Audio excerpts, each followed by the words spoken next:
The station, called Relay 17, sat at the edge of civilized space like a forgotten coin dropped between the cushions of the galaxy, and nobody had ever bothered to pick it up again.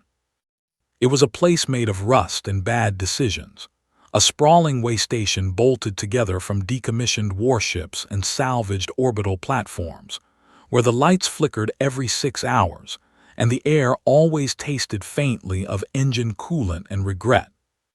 People came to Relay 17 when they had nowhere else to go, and they stayed because leaving required a kind of hope that the station had a talent for grinding out of you. Marcus Cole had been here for 3 years now, and he had stopped counting.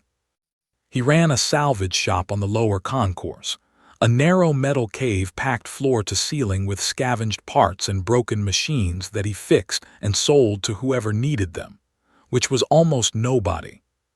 He was 42 years old, though the lines on his face and the gray creeping through his dark hair made him look closer to 50, and his left arm was not his own. It was a prosthetic, military-grade, matte black and scarred from use, and it clicked when the temperature dropped, a small mechanical complaint that he had never bothered to fix because fixing it would mean going to a veterans clinic, and veterans clinics asked questions he did not want to answer.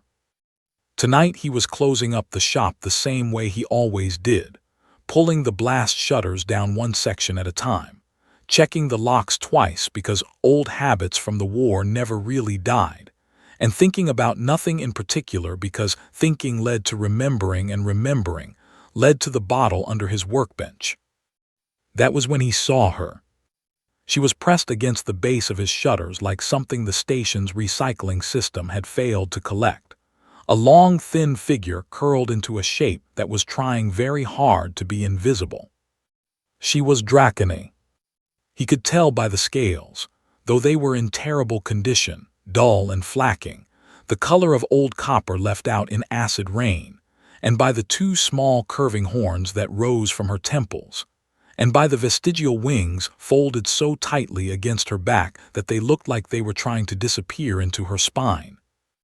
She was young, maybe 25 in human equivalent years, and she was starving, the kind of starving where the body had started eating itself and the eyes had gone too large for the face. She was clutching something to her chest with both arms wrapped around it like a mother holding a child, and it took Marcus a moment to realize it was a cook pot, dented and scratched and ancient, held with a desperate tenderness that made something twist in his chest that he did not want to examine. A Concordance patrol droid hovered nearby, its blue sensor light scanning the Dracony woman with the mechanical indifference of a system that had classified her as a problem to be solved. Marcus knew what came next because he had seen it before on this station.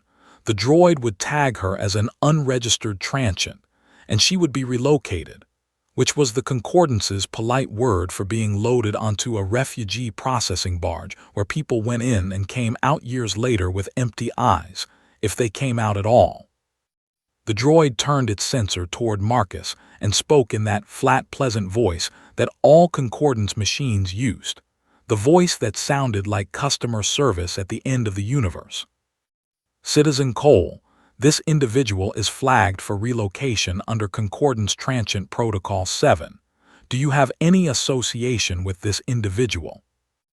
Marcus looked at the Dracony woman on his doorstep, and he did not know why he said what he said next, or maybe he did know and just did not want to admit it, because admitting it would mean he still cared about things, and caring about things was dangerous for a man who had spent 3 years trying very hard not to. "She is with me," he said. The droid processed this for 2 seconds, then folded its sensor arm and drifted away down the concourse without another word, because bureaucracy only cared about paperwork and Marcus had given it a box to check. He pulled the woman inside. She weighed almost nothing, which was wrong because Dracony were dense-boned and heavy by nature, and the fact that he could lift her with one arm meant she had not eaten properly in a very long time. He set her on the cot in the back room that he used for storage and brought water in a cracked mug that said Galaxy's Best Mechanic on the side, A joke gift from someone he no longer spoke to. She woke up slowly, her golden eyes opening in thin slits, and the first thing she did was flinch. She flinched at the light, she flinched at the walls, she flinched at Marcus standing 3 feet away, and she pulled the cookpot tighter against her chest as if she expected him to take it. Marcus did not move, he just held out the water and waited. She stared at the mug like it was a trap, like every kind thing that had ever been offered to her had come with a price, and maybe every kind thing had, because the galaxy was not gentle to Dracony refugees, and it was especially not gentle to the ones without clan markings. Marcus noticed that her horns were bare, no brands, no etchings, no clan sigils, and he knew enough about Dracony culture to understand what that meant. She was unbranded. Among her own people she was less than nothing, a creature without lineage, without history, without a name that anyone was required to remember. She took the water eventually, drinking it in small, careful sips, as if she was afraid that drinking too fast would make him take it back, and when she set the mug down her hands were shaking. She looked up at him and he could see her gathering herself, pulling together some last fragment of dignity or desperation or both, and when she spoke her voice was so quiet that he almost missed it over the hum of the station's air recyclers.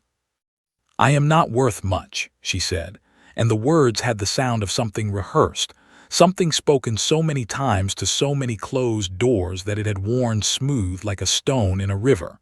"But I can cook." She said it like it was all she had, because it was all she had. Marcus looked at her for a long moment. He did not feel pity because pity was useless, and he had learned that in the war.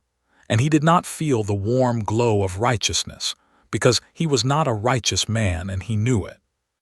What he felt was recognition. He recognized the look in her eyes, the look of a person who had learned to make themselves as small as possible, so that the world would not hit them as hard. And he recognized it because he saw it in the mirror every morning when he washed his face and tried not to look at his own eyes for too long. "Then I guess you will cook," he said, and his voice was flat and plain and carried no great emotion because Marcus Cole was not a man who made speeches. "Spare room is in the back. Do not touch my tools." That was it. No grand declaration of rescue, no speech about kindness or humanity, or the moral obligation of the strong to protect the weak. Just a man who had an empty room telling a hungry woman she could use it.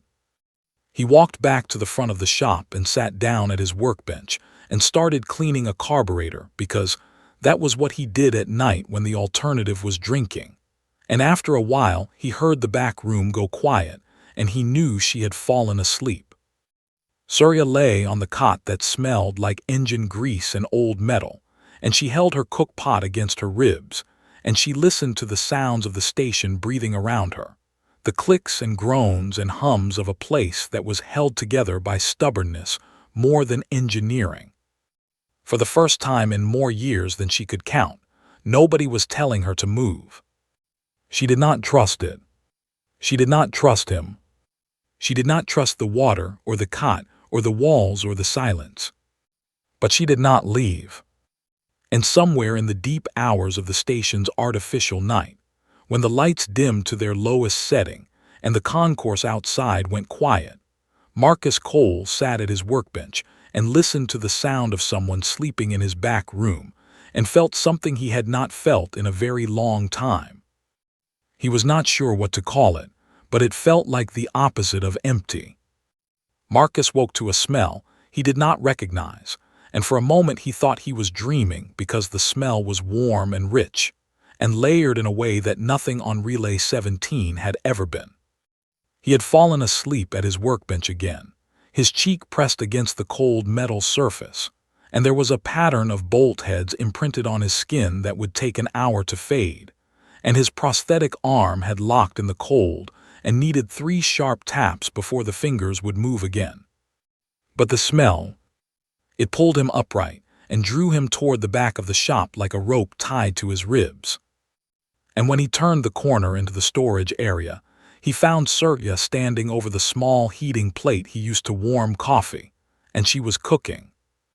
She had found his supplies, which was not impressive because his supplies consisted of protein blocks and dried nutrient paste, and a tin of salt that was older than some of the station's residents. And from these miserable ingredients, she had somehow built something that looked and smelled like actual food. It was a stew of some kind, thick and amber-colored, and it was bubbling gently in her dented cook pot, and the steam rising from it carried flavors that Marcus's tongue had forgotten existed. She saw him and froze, her golden eyes going wide, her body pulling into that familiar flinch that he was already beginning to hate, and she started to apologize for using his supplies. Marcus held up his hand, and she went silent. He sat down on an overturned crate, and she ladled the stew into the cracked Galaxy's best mechanic mug because he did not own bowls, and she handed it to him and then stood back 3 full steps as if she expected him to throw it. He ate. He ate the entire mug without stopping, without speaking, and the stew was not just good. It was something beyond good. It was the kind of food that reached past your tongue and spoke directly to the part of your brain that remembered being warm and safe and cared for. He set the mug down. "That is the best thing I have eaten in 6 years," he said. Surya's eyes went so wide that the gold in them caught the light and flashed, and she opened her mouth and closed it again, and opened it once more and no sound came out. And Marcus realized that she genuinely did not know what to do with a compliment, because she had never received one that did not come attached to a demand. Among the Draconi, cooking was not simply a skill, it was a sacred art, an act of ancestral communion where every recipe carried the spiritual weight of the clan that created it, passed down through generations of branded masters who trained for decades. But Surya was unbranded. She had no clan, no lineage, no ancestral recipes burned into her memory through the formal rites. She had learned to cook by watching through kitchen windows, by tasting scraps left behind, by instinct and hunger, and a gift that nobody had ever acknowledged because, among her people, a gift without a brand behind it was considered worthless, like a song sung by someone with no voice. The Draconi word for what she was in the kitchen was Vreka, which translated roughly to one who stirs without fire, and it was not a kind word. She had carried that word inside her chest for her entire life like a stone she could not put down. The days that followed took on a rhythm that neither of them discussed or planned, because discussing it would mean acknowledging that something was changing, and both of them were people who had learned to be suspicious of change. Surya cooked.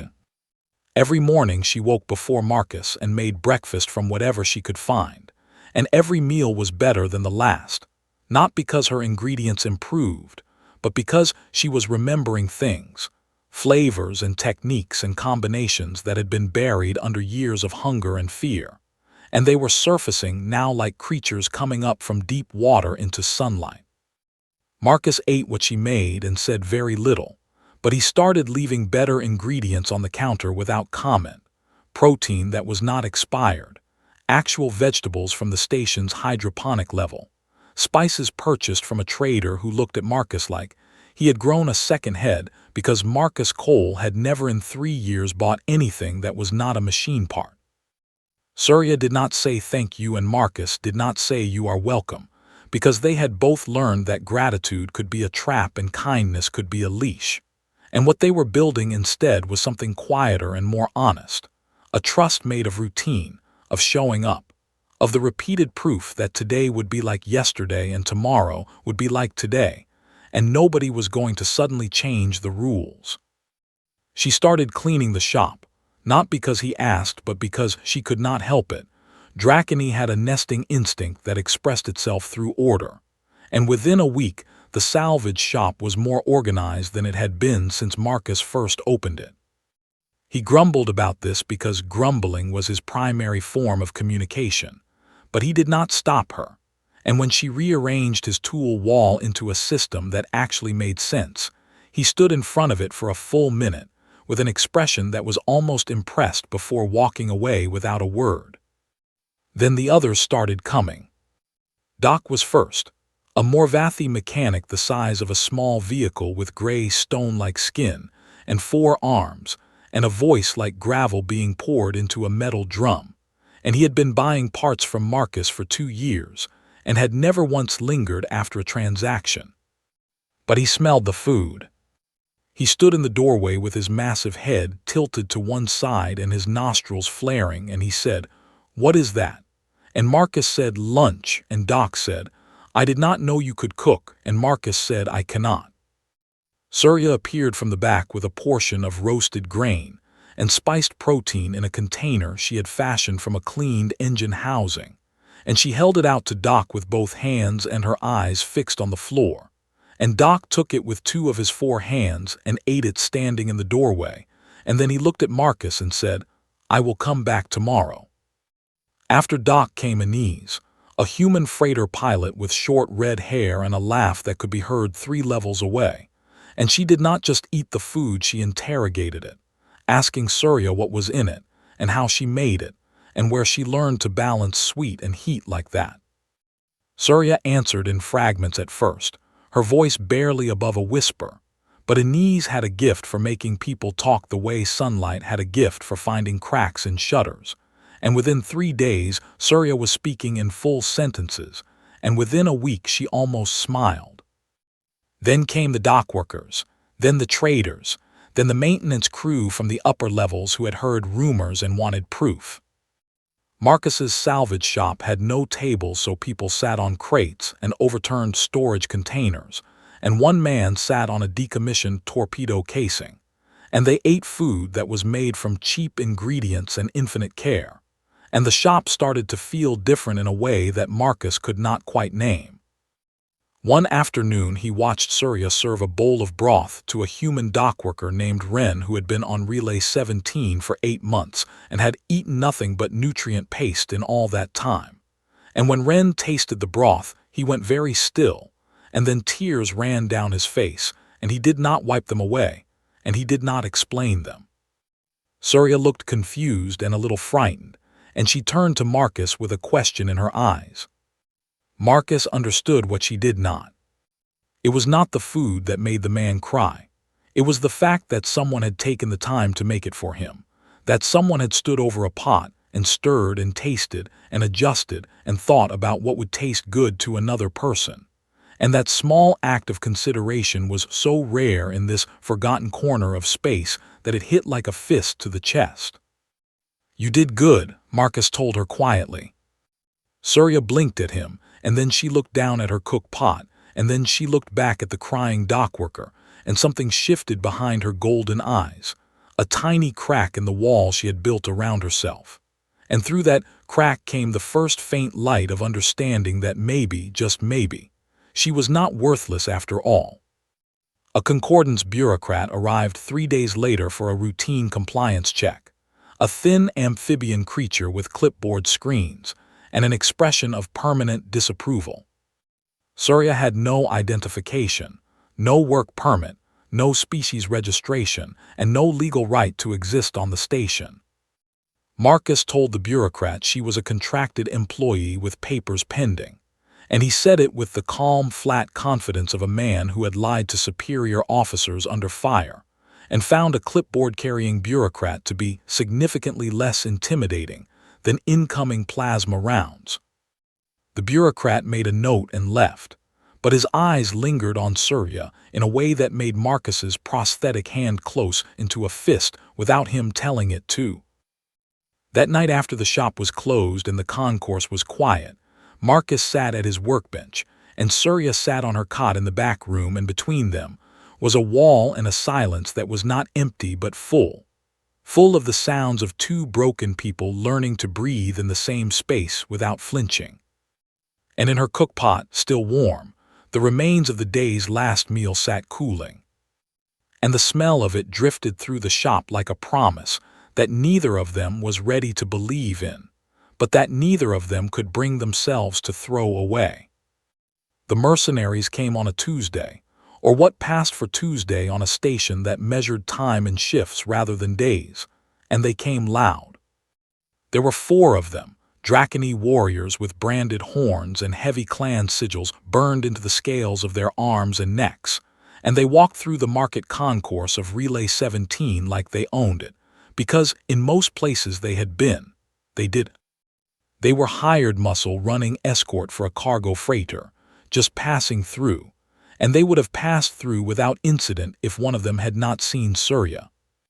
She was in the market buying supplies, real supplies now because Marcus had given her a small budget and told her to get whatever she needed for the kitchen, and she was examining a bundle of dried herbs with the careful, serious expression of a surgeon selecting instruments.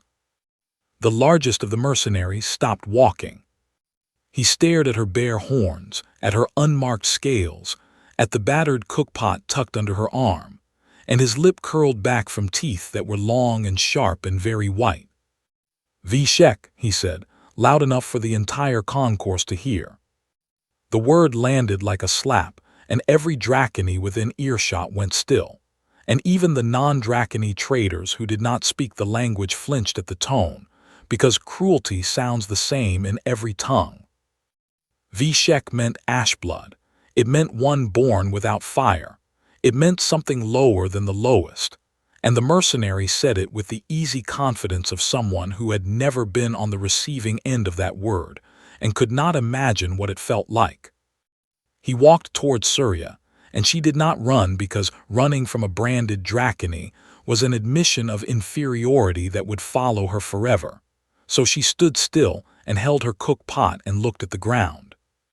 "What are you doing here, Ashblood?" the mercenary said, and it was not a question. "Serving these lesser species their food, is that what you have become? A pet cook for humans and stone skins?" His companions laughed. He knocked the herbs from her hand and they scattered across the concourse floor, and then he reached for her cook pot, and Surya pulled it away with a speed that surprised even her. A reflex born of years of having the only thing she owned taken from her again and again. The mercenary's eyes narrowed and his hand closed around the pot's handle, and for a moment they stood there, the branded warrior and the unbranded woman, connected by a piece of dented metal that meant nothing to him and everything to her. "You disgrace us," he said quietly, and this was worse than the shouting because it was said with genuine belief. "Every day you breathe among them, you make the Dracony smaller."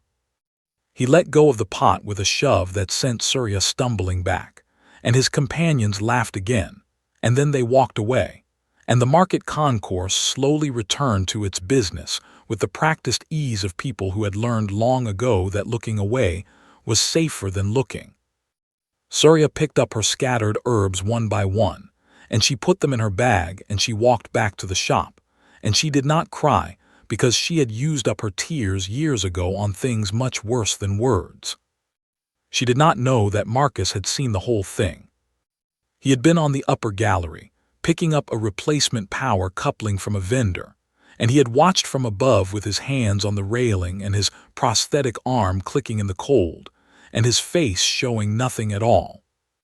That evening the mercenaries went to a bar on the docking level, and Marcus went to the same bar, and what happened inside was not witnessed by anyone, because Marcus asked the bartender to take a break, and the bartender, who was human and who had eaten Surya's cooking, and who knew exactly who Marcus Cole had been before he was a salvage shop owner, took a very long break.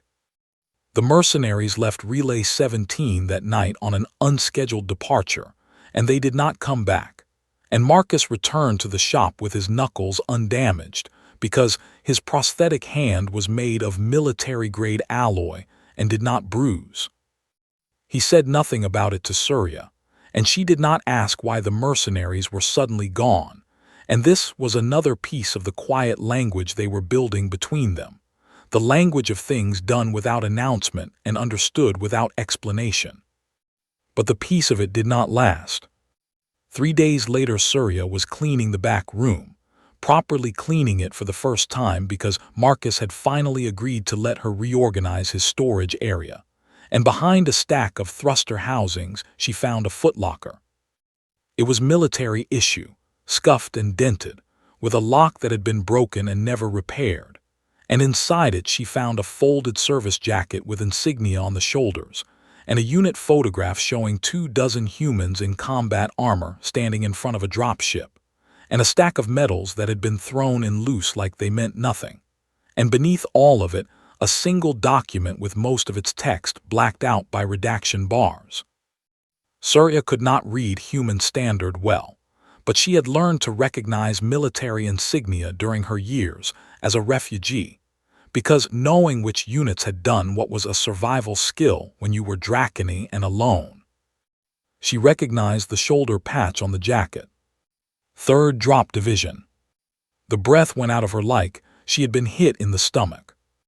3rd Drop Division, the human unit that had carried out the orbital bombardment of Keth Soria during the Outer Rim pacification campaigns. Keth Soria, the Dracony colony world, where 14,000 civilians had burned in fire that fell from the sky. Keth Soria, which shared the first half of her own name, and which she had been named for by a mother she could not remember because her mother had died on that world in that fire. Surya set the jacket down on Marcus's workbench, and she sat on the crate across from it, and she waited. Marcus came back an hour later carrying a box of circuit boards, and he saw the jacket on the bench and he stopped in the doorway, and the circuit boards made a sound when his grip tightened on the box. He set the box down slowly. He did not pretend not to understand. Surya looked at him and her golden eyes were very steady and her voice did not shake when she spoke, though her hands did. "Were you there?" she asked. Marcus met her eyes and he did not look away, and he did not lie. "Yes," he said. The silence that followed was the loudest thing either of them had ever heard, louder than orbital bombardment, louder than the crying of refugees, louder than all the years of quiet they had built between them. "Did you choose to be?" she asked, and this was the harder question, the one that mattered. Marcus was still for a long time. "I chose to follow orders," he said. "That is the same thing." He did not explain and he did not justify, and he did not say that he was young or that he did not know or that he was just a soldier doing his job, because all of those things were true, and none of them were good enough and he knew it. Surya stood up and she walked into the back room, and she closed the door and she did not come out.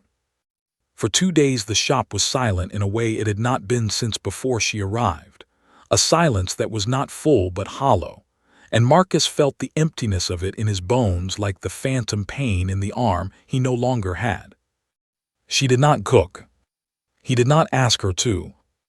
But on the first evening he made food himself and left it outside her door, and it was terrible, burnt protein and undersalted grain and vegetables cut into pieces that were all different sizes, and he knew it was terrible and he left it anyway. On the second evening he tried again, and it was slightly less terrible, and on the morning of the 3rd day he tried a 3rd time and managed to produce something that was merely bad rather than actively offensive to the concept of nutrition. He left each meal outside her door without a word because he did not have the right words and he knew it, but he also knew that feeding someone was its own kind of language, the language of "I am still here and I am not leaving, and I cannot fix what I broke, but I will not let you starve while we figure out what comes next." On the 3rd morning Surya opened the door. She looked at him across the length of the shop, and he looked at her, and they stood in the gray light of the station's artificial dawn, and said nothing for a long time. "You are not the fire that burned my world," she said finally, "but you carried the spark I need to know, does it still burn in you?" Marcus thought about this, and he did not rush his answer because she deserved a true one. "Every day," he said. "That is why I put it toward keeping people warm instead." Surya looked at him for a long time, longer than she had ever looked at anyone, and whatever she was searching for in his face she must have found it or at least found enough of it, because she nodded once, a small motion, and then she walked past him to the kitchen area. She picked up her cook pot. She started making breakfast. They did not speak about it again, Not because it was resolved, but because some things cannot be resolved with words, and must instead be answered slowly over time through the accumulation of small acts, and shared meals and mornings where you show up and show up and show up until the showing up itself becomes the proof.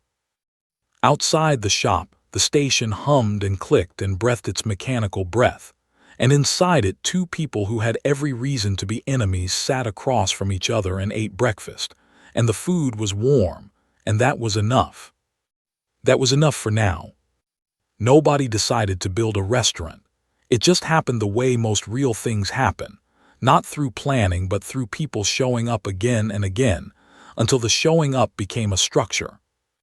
Doc the Morvathi mechanic was the one who started building the kitchen, though he would deny it if asked because Morvathi did not admit to sentiment. They just happened to do things that looked like sentiment while claiming they were being practical.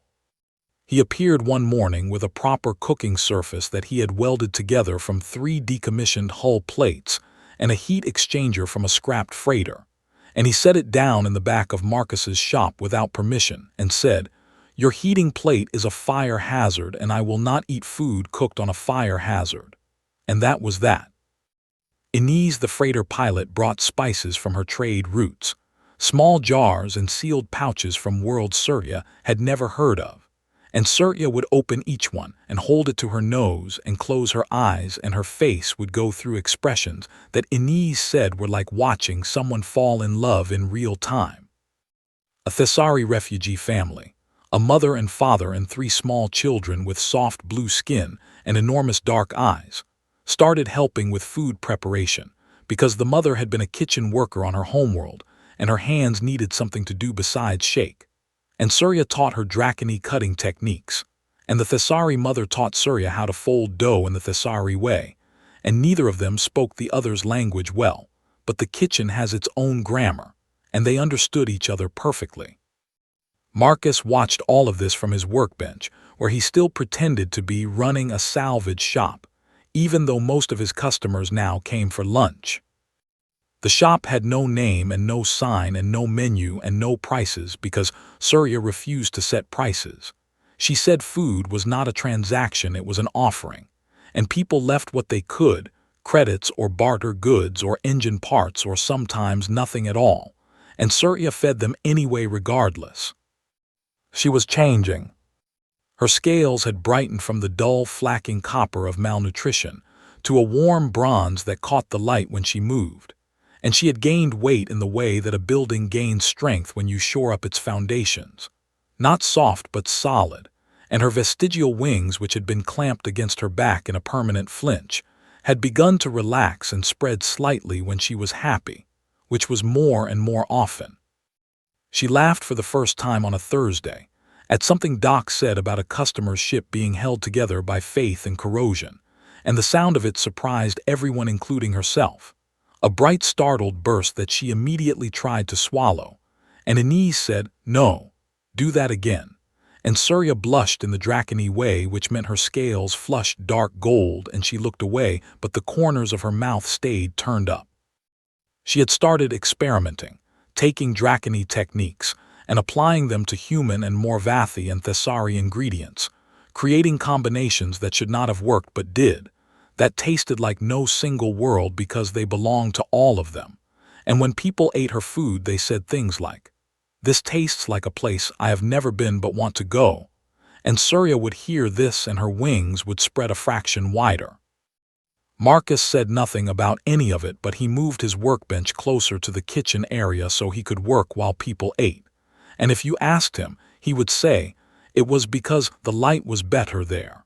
And if you pointed out that the light was exactly the same, he would tell you to mind your own business. Then the concordance came. Not a bureaucrat this time, but a senior inspector, a tall, rigid creature from a species whose name translated roughly to "those who measure," which told you everything you needed to know about them. And he arrived with 2 enforcement drones and a digital manifest of every regulation the salvage shop was violating. There were many regulations. Operating an unlicensed food establishment, failing to meet concordant sanitation codes, which was ironic because Surya's kitchen was cleaner than the station's own medical bay, serving food to the public without a commercial permit, and the one that mattered most, harboring an unregistered alien resident without proper documentation. The inspector laid it all out with the mechanical precision of someone who had never eaten a meal that made him cry, and probably never would. Surya's status was flagged, he said. She would be transferred to a refugee processing barge within 72 hours for identity verification and status determination, and Marcus, as her supposed employer, would face charges for filing false documentation unless he cooperated fully. Marcus listened to all of this standing in his shop with his arms crossed and his prosthetic hand clicking in the cold, and when the inspector finished, Marcus said no. The inspector blinked, which for his species involved 3 separate eyelids closing in sequence. "That is not an available response," the inspector said. "And yet," Marcus said. The inspector left with a promise to return with enforcement authority, and the moment the door closed, Surya turned to Marcus, and her face was the face of someone who had always known this was coming, who had been waiting for the moment when the good thing ended because, in her experience, good things always ended. "Let me go," she said. "I am not worth the trouble." Marcus looked at her, and what happened on his face was not dramatic. It was not a movie moment where the hero's eyes blazed with determination and the music swelled. It was something quieter and more stubborn, like watching a wall decide not to fall down. "You fed me when I had forgotten I was hungry," he said. "You think I am going to let some bureaucrat with a clipboard take that away?" He started making calls. He called Inez first, and Inez said she knew people who knew people and she would make some noise. Then he called Doc, and Doc said very little, but what he said involved detailed descriptions of what his 4 hands could do to enforcement drones. Then Marcus called a retired military lawyer he had served with named Chen, who owed him a favor from a story neither of them told at parties. And Chen said the legal situation was bad but not impossible, and started filing injunctions within the hour. Word spread the way word spreads on a small station, not through announcement but through the network of people who ate lunch together every day. And by the next morning something began to happen. People started arriving at the shop. Not to protest, not to shout or wave signs or make speeches. They just came in and sat down at Surya's tables and ordered food and did not leave. Ren the dockworker was first, the man who had cried over broth, and he sat at his usual spot, and when his shift supervisor called asking where he was, he said, "I am having lunch," and turned off his communicator. Then came the maintenance crew from the upper levels, 6 of them, still in their work coveralls, and they sat and ate and stayed. Then came traders and pilots and drifters, and a group of Thessari refugees who brought their children. And the children sat on the floor and ate with their hands and laughed. And a Korath engineer who had never spoken to anyone in the shop before sat in the corner and nursed a bowl of soup for 4 hours, and stared at anyone who looked at him like they were going to try to make him leave. Doc welded the front shutters open so they could not be sealed by enforcement drones, and he did this loudly and with obvious satisfaction. And when he was done, he sat in the doorway with all 4 arms crossed, and his stone-gray face arranged in an expression that dared the universe to try something. Inez parked her freighter across the docking clamp assigned to the inspector's ship, which was technically a violation of 17 station regulations and possibly 2 interstellar shipping laws. And when station control contacted her about it, she said, "Sorry, engine trouble," and turned off her communicator too. The Thessari elder, the grandmother of the refugee family, stood in the center of the shop and began to sing. It was a Thessari sanctuary song, ancient and wordless, a melody that meant, "This place is protected," in a language older than the concordance, and the sound of it was high and clear, and it filled the metal corridors of Relay 17 and reached places that the station's own intercom could not. By afternoon, the shop was full, and the corridor outside was full, and people were sitting on the floor and on crates, and on each other, and they were eating, and they were not leaving. The inspector returned with his enforcement drones, and he stood in the corridor, and looked at a room full of humans and Morvathi and Thessari and Korath, and a dozen other species, all sitting at tables made from salvage and eating food made by a homeless dragon woman, and all of them looking back at him with the calm, steady expression of people who had made a choice, and were not interested in making a different one. The message was simple, and it needed no translation. She is ours. You will have to move all of us. The inspector sent a message to Concordance Central, and then he stood in the corridor and waited, because there was nothing else he could do. Inside the kitchen, Surya stood with flour on her scales and tears cutting clean tracks through it, and she looked at the room full of people who had chosen her, who had looked at an unbranded homeless dracony with a dented cook pot and said, "Yes, this one is worth sitting down for," and she could not speak because there were no words in any of her languages for what she was feeling. Marcus stood beside her with his arms crossed and his prosthetic hand clicking once in the quiet. He did not look worried. He looked like a man who had spent 3 years looking for a reason to stand up, and had finally found one worth the trouble of getting to his feet. The story left Relay 17 before the inspector's report reached Concordance Central. Inez had broadcasted across every trade frequency her freighter could reach, a simple, unedited recording of a station full of people sitting at dinner tables and refusing to move, and the recording spread the way fire spreads through dry grass, jumping from network to network, from station to station, from world to world.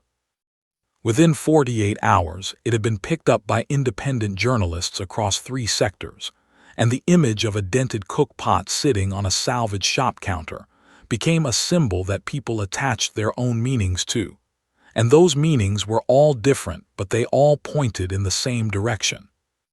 The Concordance's public communications office issued a statement calling the situation an isolated regulatory matter, which was the bureaucratic equivalent of trying to put out a forest fire by insisting it was a campfire.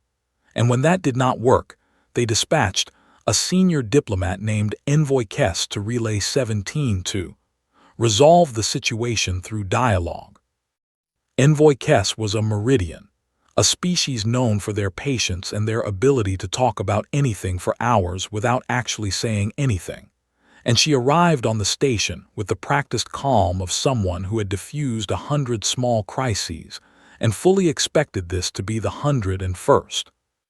But before Envoy Kess could begin her dialogue, another ship docked at Relay 17, and this one nobody expected. It was Dracony.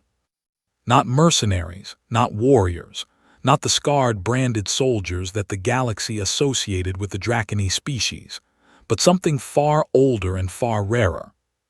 They called themselves the Order of the Hearth. There were 5 of them, elderly Dracony with scales that had gone silver-white with age and horns covered in intricate brands so old and layered that they looked like maps of forgotten countries. And they wore robes the color of embers, and they carried no weapons, because the Order of the Hearth had not carried weapons in 3,000 years. The Order was ancient, older than the Concordance, older than Dracony spaceflight, a culinary tradition that had once held enormous cultural and spiritual power among the Dracony people before the Civil War had shattered everything and scattered the clans like ash in wind. They had heard about Surya. More than heard, they had tasted, because smuggled recordings of her recipes had spread through Dracony refugee networks like secret letters, passed from kitchen to kitchen, and the dishes she was creating on Relay 17 had caused something that the Order had not felt in decades, which was excitement. An unbranded woman with no training and no lineage was producing food that rivaled the ancestral masters, food that was not Dracony in the traditional sense, but was something new, something that blended the sacred techniques with the flavors of a dozen worlds, and the Order needed to see her with their own eyes. The eldest of the 5 was named Matriarch Vorenthi, and she was very old and very small, and her golden eyes had gone pale with age, but they missed nothing. And when she walked into Marcus's shop and saw Surya standing in the kitchen, she stopped and stood very still for a very long time. Then she bowed. Among the Draconi, a bow from a branded elder to an unbranded was unheard of. It simply did not happen. It violated 1,000 years of cultural hierarchy. And when Vorenthi did it, the 4 order members behind her went rigid with shock before slowly bowing as well. Surya stared at them with her mouth open and her cook pot in her hands, and she looked like someone who had just been told that gravity had been optional this whole time. Vorenthi spoke to her in High Draconi, the formal tongue of the clans, the language of ceremony and sacred things, and she said that the order wished to offer Surya what had never been offered to an unbranded in the entire history of the Draconi people. A brand. A clan. A name.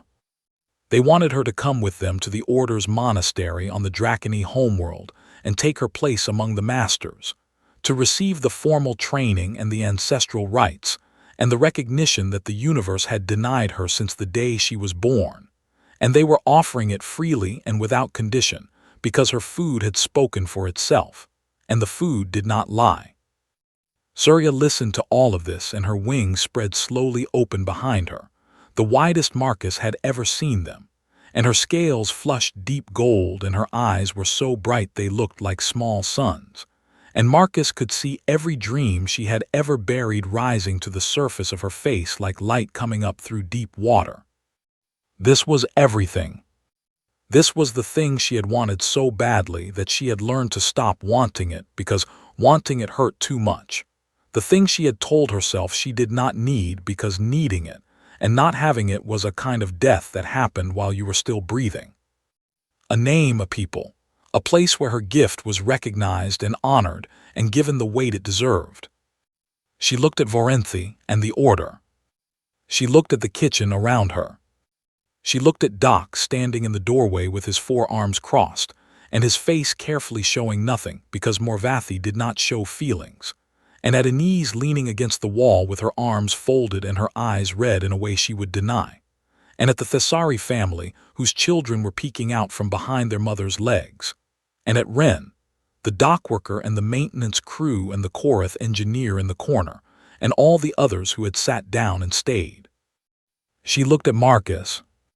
He was standing by his workbench with his arms at his sides and his face showing nothing at all, and he did not nod or shake his head or give her any signal, because this was not his choice to make, and he knew it. Surya turned back to Matriarch Vorenthi, and the words came out of her steady and clear, and without hesitation. "I already have a hearth," she said. The silence that followed was absolute. Vorenthi stared at her, and for a moment her ancient face was unreadable, and then something happened that the other Order members would speak about for the rest of their lives. Vorenthi smiled. It was a slow smile, deep and full and luminous with understanding, because Vorenthi was old enough and wise enough to know what Surya had just done. In the deepest tradition of the Draconi culinary art, the highest achievement was not mastering a technique or perfecting a recipe or earning a brand. The highest achievement was building a hearth, a place where people gathered and were fed and were made whole. And the greatest hearths in Draconi history were not the ones built by the most talented cooks, but by the ones who chose to stay. To choose freely. To build from nothing. To make a hearth not from lineage but from love. That was the thing that branded masters spent their entire lives pursuing and most never achieved. Surya had done it without knowing she had done it, in a salvage shop on a rusted station at the edge of nowhere, with a dented cook pot and ingredients bought on a shoestring, and the stubborn, quiet support of a human veteran who did not know how to say what he felt but knew how to show up every single day and show up again. Vorenthi bowed a second time, deeper than the first. "Then your hearth is blessed," she said, and the weight of 3,000 years of tradition was behind those words. The Order stayed for 2 days, and they ate Surya's food, and they wept openly because Draconi do not hide their tears when the food is true. And before they left, Vorenthi had a long private conversation with Envoy Kess from the Concordance that no one was allowed to witness. But that resulted in Kess looking slightly pale and very cooperative afterward. The resolution came quietly the way the best resolutions do, without fanfare or ceremony, through paperwork and negotiation, and the gentle application of pressure from an ancient Draconi order that the Concordance had no interest in antagonizing. Surya was granted provisional residency on Relay 17 under Marcus's formal sponsorship, and the salvage shop was licensed as a food establishment with a waiver on the 17 sanitation codes. It technically violated, because the station's own medical bay did not meet those codes either, and everyone knew it. Marcus filed the paperwork himself, and he grumbled about every single form because that was who he was. But he filled them out in neat, precise handwriting and submitted them on time, and when the confirmation came through, he read it twice before putting it in a drawer. The sign went up on a Wednesday. Doc made it from reclaimed hull metal and Anise painted it, and the Thessari children added handprints along the border in blue and gold, and it read "The Hearth" in Human Standard and Draconi script, and below that in smaller letters it said, "Everyone eats." When Surya saw it, she stood in the corridor and looked at her name in 2 languages on a sign above a door that was hers, and she pressed both hands against her face and her shoulders shook, and Marcus stood beside her and did not touch her because she did not need to be held. She needed to be allowed to feel this without anyone trying to make it smaller by comforting her through it. The restaurant filled that night and every night after. Surya cooked, and the Thessari mother cooked beside her, and Doc washed dishes with all 4 hands, and Anise brought spices from every port she visited, and Ren the dockworker learned to chop vegetables and was terrible at it but showed up every evening anyway. Marcus sat at his usual table by the wall where he could see the door and the kitchen at the same time, because old soldiers never sit with their backs to an entrance, and he ate whatever Surya put in front of him, and he said it was good because it was always good. And on a night like any other night, a young human drifter stumbled through the door. He was fresh off a colony ship. You could tell by the disorientation in his eyes and the way he flinched at the station's noises. And he was clearly lost and clearly hungry and clearly frightened in the way that young people are frightened when they realize the universe is very large and they are very small. He stood in the doorway of the hearth and looked at the room full of people and species he did not recognize, and he almost turned around. Surya saw him. She came out of the kitchen, and she set a bowl of soup in front of him at the nearest table before he had said a single word. And the soup was hot, and it smelled like someone cared. And the young man looked at it, and then looked up at her with the confused, desperate expression of someone who has been taught that nothing is free. "I cannot pay," he said. Surya smiled at him. It was the full smile, the unguarded one, the smile of a woman who had once been exactly where he was, starving and alone, and holding the only thing she had left and offering it to strangers who kept saying no. And it was the smile of a woman who had learned that the answer to "I cannot pay" did not have to be, "Then you cannot eat." "You do not have to," she said. Marcus watched from his table by the wall, and his prosthetic hand clicked once in the quiet, and he picked up his spoon. The young drifter ate the soup. Outside the station, the galaxy turned in its slow, enormous way, full of empires and wars and civilizations that measured their worth in territory and weapons, and the ability to burn worlds from orbit. And in a salvage shop on a rusted station at the edge of nothing, a woman with no brand and no clan and no name that anyone had been required to remember fed a stranger because he was hungry, and that was enough. And a man who had once carried fire that burned a world sat at a table and ate his dinner in the warmth of a hearth he had helped build, and that was enough too. The fire that burns worlds can also warm them. That is not a contradiction. That is humanity.